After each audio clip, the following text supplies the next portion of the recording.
भारत में कोरोना की दूसरी लहर के लिए जिम्मेदार कोरोना का डेल्टा वेरिएंट ने एक बार फिर से रूप बदला है और हर बार की तरह डेल्टा का नया वेरिएंट और खतरनाक रूप लेकर सामने आ रहा है। डेल्टा वेरिएंट अब और ज्यादा खतरनाक डेल्टा प्लस में बदल गया है और इस पर वैक्सीन का मोनोक्लोनल एंटीबॉडीज कॉकटेल का असर नहीं होने की आशंका जताई जा रही है। डेल्टा प्लस वेरिएंट यानी B16172 को लेकर ब्रिटेन सरकार के हेल्थ संगठन पब्लिक हेल्थ इंग्लैंड ने एक रिपोर्ट साझा की है।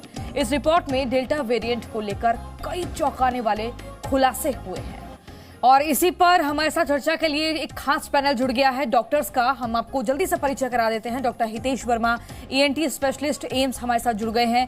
Doctor Rahul Bhargava, senior consultant, Fortis अस्पताल से जुड़ गए हैं। डॉक्टर अंकिता वैद्य, संक्रामक रोग विशेषज्ञ, हमारे साथ जुड़ गई हैं। आप सभी का बहुत बहुत स्वागत है जी न्यूज पर। सबसे पहले मेरा सवाल डॉक्टर हितेश वर्मा से, सर ये क्या है डेल्टा प्लस, क्यों इसको लेकर कहा जा रहा है कि मोनोक्लोनल एंटीबॉडीज कॉकटेल का असर भी नहीं हो सकता? देखिए, वायरस है वो टाइम टू टाइम अपना वेरिएंट चेंज करता है, ये उसकी टेंडेंसी है। तो जो मेडिकेशन हो सकता है जो पहले वाले के अगेंस्ट अवेलेबल हैं वो मे बी दूसरे वाले के अगेंस्ट वर्क ना कर पाए, ऐसा अंदेशा है। इसका फुल प्रूफ तो अभी तक नहीं आया है कि ये उस पर असर नहीं करेगा। ये मे बी है तो मे बी असर करेगा, मे बी नहीं करेगा, वो तो फर्दर स्टडी से ही पता चलेगा।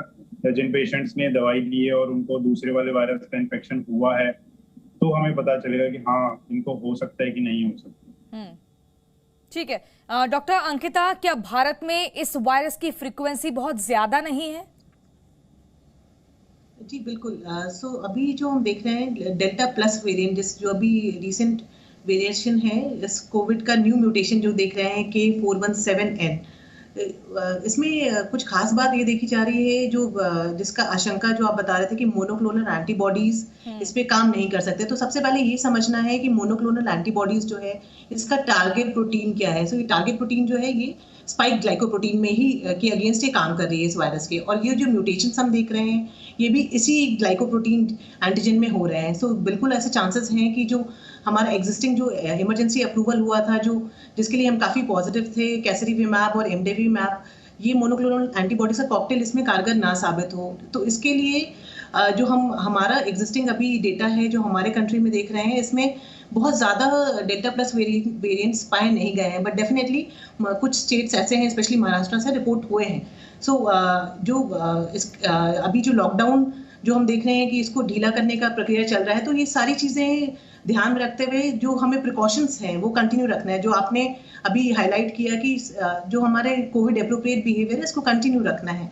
सो ये दोनों चीज़ों को समझते हुए कि वायरसेस म्यूटेट करते हैं, टाइम टू टाइम म्यूटेशंस आते हैं, और ये वेरिएशन जो है जो अभी डेल्टा प्लस वेरिएंट है इसमें ये भी देखने को मिल रहा है कि जो एग्जिस्टिंग जीनोम में भी चेंजेस आ रहे हैं इसमें, और जो इन्फेक्टिविटी था जो एग्जिस्टिंग एंटीबॉडीज हो सकती हैं वो भी इसके अगेंस्ट प्रोटेक्टिव ना हो, तो डेफिनेटली री इन्फेक्शन के चांसेस भी बन जाते हैं। तो इस केस में अगर कोविड एप्रोप्रिएट बिहेवियर की ढिलाई होगी तो डेफिनेटली ये एक चिंता का विषय होगा और दोबारा स्प्रेड कर सकता है। ठीक है डॉक्टर अंकिता, ये समझना चाहेंगे कि ये 63 जीनोम नए म्यूटेशन के साथ आ रहे हैं, इसको आसान भाषा में अगर समझें। देखिए, जब हम किसी म्यूटेशन की बात करते हैं तो ये जो एंटीजन किस लोकेशन पे म्यूटेट हुआ है, जीनोमिक म्यूटेशन किस जगह पे हुई है, तो वो एक नंबर होता है, और उसकी जो प्रोटीन की सीक्वेंस होती है ये किस वे में कन्वर्ट हो रही है, तो इसको हम प्री एंड पोस्ट नंबर से डिनोट करते हैं। जैसे कि 417 जो एंटीजन वो जीनोमिक टारगेट होगा जहां पर ये म्यूटेशन देखा गया है, जो जिसको हाईलाइट किया जा रहा है डेल्टा प्लस वेरिएंट में, और इसमें जो प्रोटीन कन्वर्जन में जो जब हम एंटीजन डिकोड होता है प्रोटीन के अंदर, तो उसमें क्या चेंजेस आ रहे हैं, यानी कि स्पाइक प्रोटीन की जो स्ट्रक्चर होगा उसमें क्या चेंजेस आएंगे जिससे कि ये जो वायरस है ये इम्यून स्केप, यानी कि एंटीबॉडीज जो एग्जिस्टिंग होगी इसको स्केप कर सकता है। सीधे शब्दों में ये समझें तो इन्फेक्टिविटी ज़्यादा बढ़ जाएगी। जो हम सोच रहे थे कि काफ़ी लोग इन्फेक्ट हुए हैं डेल्टा वेरिएंट से और अभी उनके अंदर एंटीबॉडीज होगी और री इन्फेक्शन अगले 3 महीने तक नहीं पॉसिबल है, या 104 दिन 102 दिन तक नहीं पॉसिबल है, डिफरेंट स्टडीज जो बता रही हैं। सो अगर ये म्यूटेशंस आते हैं तो डेफिनेटली ऐसा पॉसिबल है कि ये म्यूटेशन जो है इम्यूनिटी को, हमारी इम्यूनिटी एग्जिस्टिंग एंटीबॉडीज को स्केप कर सके और उसके बाद री इन्फेक्शन हो सके।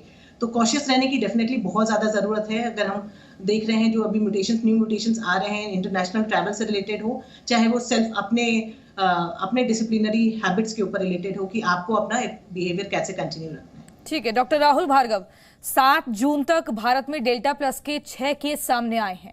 ऐसे में सावधान तो रहना है, लेकिन क्या प्रिकॉशनरी हम कदम उठाएं जो इससे बचें, क्योंकि लगातार ये डेल्टा प्लस जो है तो डरा रहा है बहुत ज्यादा। देखिए, आपने बहुत ही अच्छा मुद्दा उठाया है। अगर हम इसको थोड़ा सा विस्तार से समझें, 3 पॉइंट इंपॉर्टेंट हैं इसमें। जो ये म्यूटेशन अभी आई है, जिसे हम बोल रहे हैं कि 417N, ये म्यूटेशन 2020 में अफ्रीका में मेट्रोपॉलिटन एरिया और नेल्सन मंडेला बे में पाई गई थी। इसके साथ में 2 और म्यूटेशन इसी प्रकार की और भी पाई गई थी 2020 में। तो ये नई म्यूटेशन नहीं है, बट इंपॉर्टेंट चीज इस बात की है, ये आरबीडी म्यूटेशन है। देखिए, आप समझिए, जब वायरस अंदर जाता है, वायरस शरीर के अंदर जाता है, तो सेल पे जाने के लिए उसको रिसेप्टर चाहिए, जिससे वो चिपक के सेल के अंदर जाएगा, एंट्री करेगा।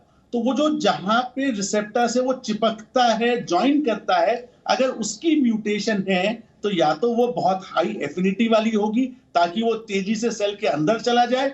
इसी जगह पे मोनोक्लोनल एंटीबॉडी भी काम करती है, क्योंकि वो वायरस को सेल के अंदर जाने से रोकती है।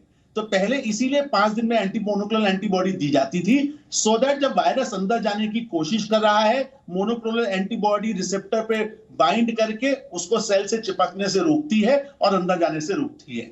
जब म्यूटेशन हो जाती है, तो शायद मोनोक्लोनल एंटीबॉडी काम ना करे, बट ये हमको 6 महीने से पता है ये म्यूटेशन एग्जिस्ट करती है।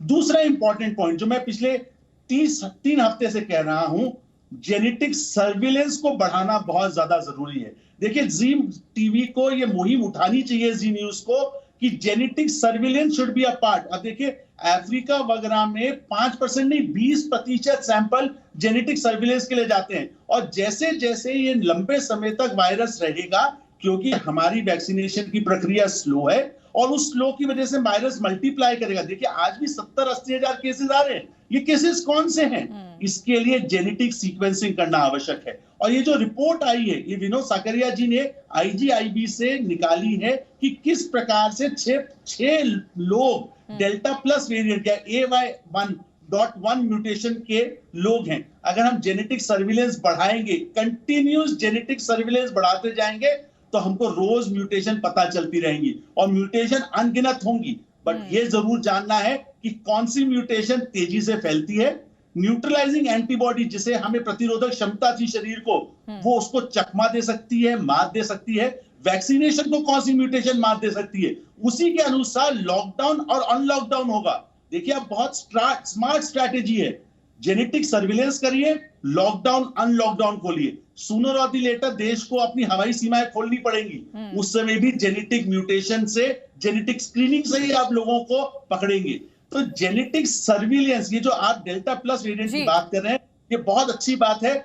जेनेटिक सर्विलेंस को बढ़ाना आवश्यक है, क्योंकि तभी शायद मास वैक्सीनेशन और एंटीबॉडीज जो नेचुरल इन्फेक्शन से हो पाई है, उसमें हम डिफरेंशिएट कर पाएंगे कि किसको इन्फेक्शन होगा और किसको इन्फेक्शन नहीं होगा। तो मान लीजिए X जगह पे डेल्टा प्लस वेरिएंट बढ़ता है, तो आप उसको कंप्लीट लॉकडाउन कर दीजिए। पूरे देश को करने की जरूरत नहीं है। अब अगला कभी बाय चांस, खुदा ना खास्ता, लॉकडाउन की जरूरत पड़ती है, तो वो जेनेटिक सर्विलेंस के बेसिस पे होगी। इसीलिए हमारे को 10 लैब की जगह 1000 जेनेटिक लैब खोलना आवश्यक है। टर्न अराउंड टाइम 24 से 48 घंटे करना जरूरी है, ताकि हम उस पे इंफॉर्मेशन पे सही कदम उठा पाए और ट्रांसमिशन को रोक पाए। आप लंदन में देख लीजिए, 91% डेल्टा वेरिएंट की वजह से इस समय लोग ग्रसित हैं। अमेरिका में 6% है। ये कहां से आता है? जब बहुत लंबा सैंपल साइज करते हैं। बट लोगों के लिए, जनरल भाषा के लिए, वायरस म्यूटेट करेगा। डॉक्टर भार्गव, आपके पास आएंगे और चीजों को समझेंगे, लेकिन डॉक्टर हितेश, जिस तरीके से डेल्टा को डेल्टा प्लस के तौर पर अगर हम देखें तो ज्यादा घातक है, ज्यादा खतरनाक माना जा रहा है। इसमें क्या अगर ज्यादा से ज्यादा वैक्सीनेशन हो तो ही इससे बचा जा सकता है? क्या कुछ ऐसी चीजें हैं जिनकी हमें अभी से तैयारी करनी होगी? देखिए, सबसे अभी तक जितना भी जो कोविड में हमें समझ में आया है, तो बेस्ट तो कोविड एप्रोप्रिएट बिहेवियर है, जिसको लोगों को फॉलो करना चाहिए। वैक्सीनेशन से डिजीज होना अवॉइड नहीं हो सकता, बस उसकी सीवियरिटी रुक सकती है। अभी एक रिसेंटली एम्स में भी एक स्टडी हुआ है जिसमें वैक्सीनेटेड लोगों में वेरिएंट चेक किया गया है, तो ये डेल्टा वेरिएंट ही मिला था, लेकिन उनमें उतनी सीवियर बीमारी नहीं हुई है जितना। तो वैक्सीनेशन हमारी बीमारी को बचाता नहीं है पर उसको सीवियर फॉर्म में होने से रोकता है। तो बेस्ट जो मेथड है वो अभी भी कोविड अप्रोप्रिएट बिहेवियर है, मास्क ठीक से लगाना, सोशल डिस्टेंसिंग फॉलो करना और अननेसेसरी टचिंग को अवॉइड करना, ये बेस्ट वे है to avoid the all variant. Doctor Ankita, क्या घर में ये ज्यादा तेजी से फैलता है? जी, बिल्कुल डेल्टा वेरिएंट के साथ देखा गया था कि उसकी इन्फेक्टिविटी ज्यादा है, और जैसा कि डॉक्टर भार्गव ने भी हाईलाइट किया, ये K417N साउथ अफ्रीकन वेरिएंट में भी देखा गया था। एक थ्योरी सामने आ रही है कि दिस इज जो हम कह रहे थे कि डबल म्यूटेशन, तो इसमें भी एक कॉम्बिनेशन म्यूटेशन देखा गया है जिसमें कि साउथ अफ्रीकन वेरिएंट का K417N और हमारा जो लास्ट टाइम जो सेकेंड वेव हमारा इंडिया में हुआ है डेल्टा वेरिएंट का, दोनों का कॉम्बिनेशन है। तो डेल्टा वेरिएंट जो है this is very infective variant, बहुत ज़्यादा जल्दी फैलता है, बहुत जल्दी लोगों को इन्फेक्ट करता है। ऐसा भी देखा गया था कि एयर में भी सस्पेंशन टाइम इसका ज़्यादा है कंपेयर टू जो हम लास्ट ईयर हम देख रहे थे कि जो कोविड का जो वायरस है काफ़ी समय तक एयरबोर्न नहीं रहता था और सिंपल ड्रॉपलेट इन्फेक्शन की तरह स्प्रेड कर रहा था। इन्फेक्टिविटी ज़्यादा। अगर हम इसको कंबाइन कर इफेक्ट में देखते हैं कि जो साउथ अफ्रीकन वेरिएंट था इसका सिवियरिटी ज़्यादा था, तो अगर ये दोनों कंबाइन हो रहे हैं, ये दोनों तरह के म्यूटेशन कंबाइन हो रहे हैं, दूसरा ये है कि एंटीबॉडीज़ को एस्केप कर सकते हैं, जो आपकी एग्जिस्टिंग इम्यूनिटी है उसको एस्केप कर सकते हैं, ये भी पॉसिबिलिटी है डेल्टा वेरिएंट के साथ। इनफैक्ट डेल्टा वेरिएंट की कुछ स्टडीज़ ऐसी भी आई हैं जिसमें कि ये देखा गया कि जो डेल्टा वेरिएंट उन लोगों को भी हुआ है, इनफैक्ट मॉडरेट टू सीवियर में भी हुआ है जिनको सिंगल डोजेस हमारे वैक्सीन के लगे थे, दोनों वैक्सीन की बात करें चाहे कोविशील्ड या कोवैक्सीन। इन्फेक्टिविटी भी है, साथ साथ अगर आपकी इम्यून वैक्सीनेशन कंप्लीट नहीं है तो जो सीवियरिटी है वो भी हो सकती है इसकी ज़्यादा। तो डेल्टा प्लस के लिए ये बहुत सेंसिटिव इशू है कि अगर ये स्प्रेड करता है तो ऐसी पॉसिबिलिटी है कि जो एग्जिस्टिंग हमारा जो हर्ड इम्यूनिटी डेवलप किया है आफ्टर सो मेनी पीपल, इतने लोग जो इन्फेक्ट हुए हैं उनके अंदर जो एंटीबॉडीज है, हो सकता है कि प्रोटेक्टिव ना हो उसके अगेंस्ट। हमारा वैक्सीनेशन के लिए भी कवरेज जो है वो एडिक्वेट ना हो जब हम डेल्टा प्लस की बात करें। तो ये चीज़ों के लिए जो सबसे इम्पोर्टेंट है टू प्रिवेंटिव, कि हम कैसे इसको प्रिवेंट कर सकते हैं, तो ये हमारी लाइफस्टाइल से और इंडिविजुअल रिस्पॉन्सिबिलिटी से। एडमिनिस्ट्रेटिव लेवल पे ये करना है कि जो हमने सेकेंड वेव में देखा कि तैयारी हमारी भरपूर नहीं थी, हेल्थ केयर इंफ्रास्ट्रक्चर बहुत अच्छा नहीं था, उसे हमें मजबूत करने की ज़रूरत है ताकि इन केस कुछ ऐसा हो कि बहुत ज़्यादा एक साथ लोग इन्फेक्ट हो रहे हैं, इन्फेक्टिविटी ज़्यादा होने के कारण या ज़्यादा बीमार पड़ रहे हैं, सीवियरिटी ज़्यादा होने के कारण, तो एटलीस्ट हमारे पास जो हमारा। डॉक्टर अंकिता, अभी तो वैक्सीनेशन पर बहुत जोर दिया जा रहा है और बहुत ही तेजी के साथ वैक्सीनेशन पर काम भी हो रहा है, तो क्या ऐसे में भी सुरक्षित नहीं है? आते हैं डॉक्टर भार्गव आपके पास। जी बिल्कुल, तो जो मैं बता रही थी कि जो अभी कुछ डेटा ऐसा सामने आया कि जो सिंगल डोज से कोविशील्ड या कोवैक्सीन दोनों में से कोई भी वैक्सीन लगी है और उनमें भी देखा गया था कि मॉडरेट टू सीवियर कोविड हुआ है। तो इस केस में आपको ये ध्यान रखना है कि अगर आपका वैक्सीनेशन कंप्लीट नहीं है तो आप सेकेंड डोज वैक्सीन जरूर लें, जो भी हमारी गवर्नमेंट की गाइडलाइन के अकॉर्डिंग है कि आपको कोविड हुआ है तो अभी हमें 3 महीने का गैप रखना है रिकवरी के बाद। इसको फॉलो करते हुए आप सेकेंड डोज जरूर लें वैक्सीन का। साथ ही साथ ऐसा नहीं है कि 100% प्रोटेक्शन होगा, तो अप्रोप्रिएट बिहेवियर आप अपना कंटिन्यू रखें। आप स्प्रेड भी नहीं करेंगे, आप एक कैरियर की तरह भी नहीं होंगे। अगर आप इन्फेक्ट करते हैं और आपको माइल्ड डिजीज होती है, दूसरों को भी स्प्रेड नहीं करेंगे। ये बहुत एक इंपॉर्टेंट स्टेप है जो इंडिविजुअल लेवल पे लोगों को समझना होगा अपनी जिम्मेदारी। ठीक है डॉक्टर भार्गव, अगर दोनों वैक्सीन ले ली है उसके बाद भी ये ना माने कि आप 100% सिक्योर हैं, ये समझे? बिल्कुल, mask plus vaccine 2 dose is equal to 100% protection. Mask कहीं नहीं जा रहा, मास्क को आपको अपने पास रखना जरूरी है। उससे भी ज्यादा जो कोविड एप्रोप्रिएट बिहेवियर है, मेरा आपसे निवेदन है कि जो लोग इस समय कोविड एप्रोप्रिएट बिहेवियर नहीं अपना रहे, वो वायरस को दावत पे बुला रहे हैं, न्योता दे रहे हैं। More the virus multiply more it mutates. देखिए बिल्कुल समझ लीजिए जितने भी दर्शक हैं, वायरस मरना नहीं चाहता, वायरस जीना चाहता है, और वायरस उन्हीं लोगों को ढूंढ रहा है जो कोविड एप्रोप्रिएट बिहेवियर नहीं अपना रहे। पर वैक्सीन लगवाने से यह बात पक्की होगी कि जिस प्रकार से अप्रैल के महीने में इतने सारे लोगों को जान से हाथ खोना पड़ा, वो दोबारा ना हो, आईसीयू में जाने की जरूरत ना पड़े और मृत्यु दर ना बढ़े। वैक्सीन ये इंश्योर करने में 100% काबिल है। ये बात मान के चलिए, बाकी सब चीजों को mask plus vaccine is doctor equal to Bhargava, आपने शुरुआत में 100% कहा कि प्रोटेक्शन। मास्क बहुत जरूरी है, मास्क प्लस वैक्सीन होगी तभी आप सिक्योर हैं, तभी 100% प्रोटेक्शन आप माने अपने लिए। लेकिन एक आम जन जो है वो ये भी जानना चाहते हैं कि आखिर ये मास्क का जो साथ है वो कब तक और रहेगा, कब इससे निजात मिलेगी?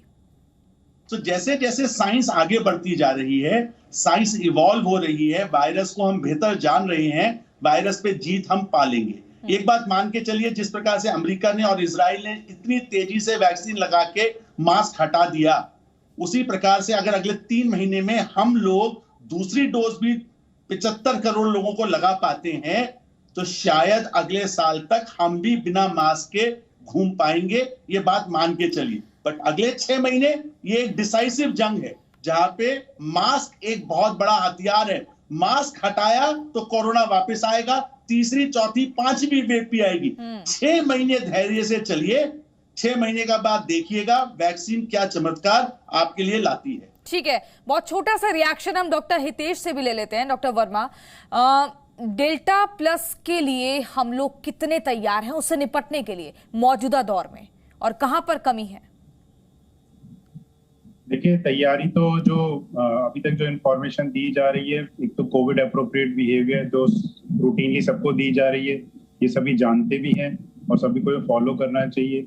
वैक्सीनेशन ड्राइव हमारे यहाँ चल रहा है, जिसके थ्रू लोग वैक्सीनेट हो रहे हैं, तो उसके लिए भी हम तैयार हैं। अगर लोग फॉलो करेंगे सारे इंस्ट्रक्शन, कोविड अप्रोप्रिएट बिहेवियर और वैक्सीनेशन जब उनका बनता है, ठीक है, तो चांसेस हैं कि उसमें सीवियर इन्फेक्शन नहीं होगा, ठीक है। तो हॉस्पिटलाइज होना और फर्दर ट्रीटमेंट की रिक्वायरमेंट कम है। आप सभी का बहुत बहुत शुक्रिया जी न्यूज पर जुड़ने के लिए, और डेल्टा प्लस के बारे में आपने बहुत ही महत्वपूर्ण जानकारी दर्शकों तक पहुंचाई है। तो कुल मिलाकर ये समझना बहुत जरूरी है कि डेल्टा प्लस की भारत में एंट्री हो चुकी है, तो आपको अगर एक वैक्सीन ले ली है तो दूसरी पर भी ध्यान देना है, उस पर लापरवाही नहीं बरतनी है, और मास्क का साथ बिल्कुल नहीं छोड़ना है, तभी 100% के करीब आपको सुरक्षा मिल पाएगी। Presenting V News app, available on Google Play and App Store. Download it now.